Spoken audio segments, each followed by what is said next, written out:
welcome back to Kim and Robs Homestead.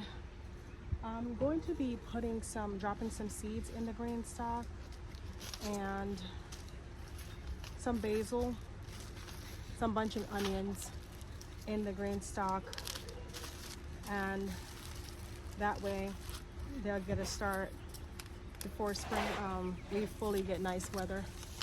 So just wanted to take you along with me. I did have some strawberries in here. I don't seem like this one is doing pretty good. This GreenStalk, the top of it has strawberries. The bottom, there were other plants that, like, we had some kale. I still have one kale in here, but we had some kale and other stuff in here that I pulled out. I amend the soil, and then now I just want to drop some bunching onions and stuff, whatever I can do now to get ready. That they didn't plant inside, so I wanted to be able to plant them out here. So this is gonna be basil. I just sprinkle them in there. I get a lot of germination. I just always just move them and put them all over the garden. I just press them in, make sure they're actually making contact with the soil, and I'm gonna come through and mulch each section. I leave this here because I want to remember what's in each section, and I'm gonna make a tag. I use my basil for tea, so I plant holy basil, Thai basil, and I use them strictly for tea, so, and for cooking, of course. But let's just sprinkle some seeds in here. This is the sweet basil.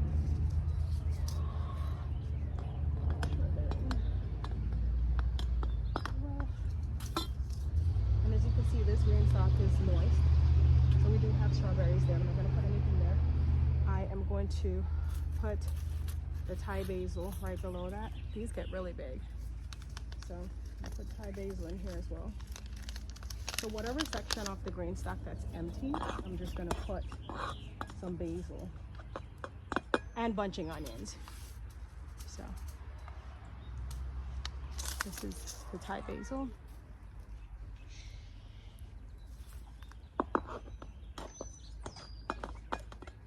Make sure they have good contact with the soil, and I'll just leave the packet there. And then once I come back, I'll make the tags for each section. I think I am gonna take this strawberry out. I don't think it looks all that good. And I'm gonna go ahead and just put the lemon basil.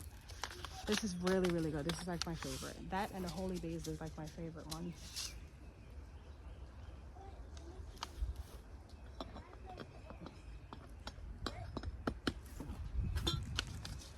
And I'll put that there because I have to water them in and mulch. So it reminds me what section I need to. As you can see, I have mint. I have thyme in here, and I have oregano. I harvest this all the way back, and this is what we have. And the top has strawberries. So any section that I can grow in, I will. I am gonna come and put some flowers in here. So we have some dill.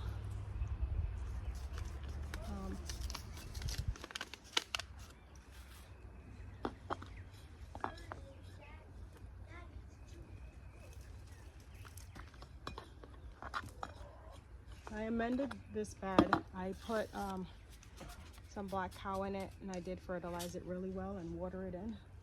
So whenever these pop up, I'll just come back in and be able to put them elsewhere in the garden. But this is how I normally plant my seeds for my dill, my basil, and just let them germinate in one place and then move them. So that's that. I also have some alyssum, and I'm gonna put it here.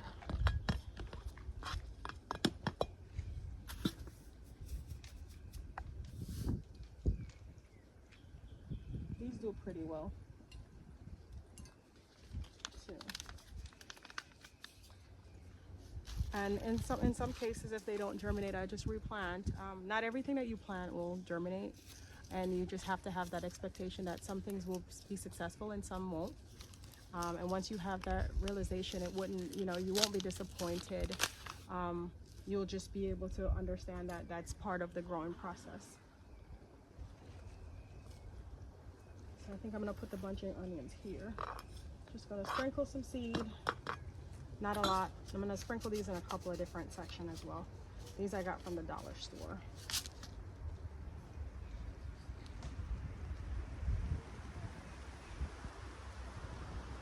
I know this probably won't make a lot of sense to some people. They're like, why are you putting them in here? Then you have to move them later. But this is how I prefer, just especially when I'm direct sowing smaller seeds. I prefer to do this and then be able to move them. So, and then I have some chives, and I will definitely show you guys if they are successful or not, because I want to keep it, you know, let you guys know how well things will, especially in the GreenStalk. But also, if I'm going to show you how I start them, I want to show you what they look like when they germinate. So this section, I think I'm going to take this strawberry out. Doesn't look very well. So,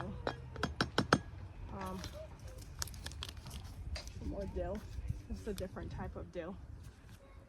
So I want to try this one from the dollar store as well. And most of the herbs, when they grow, I just dehydrate them. Or I do have a I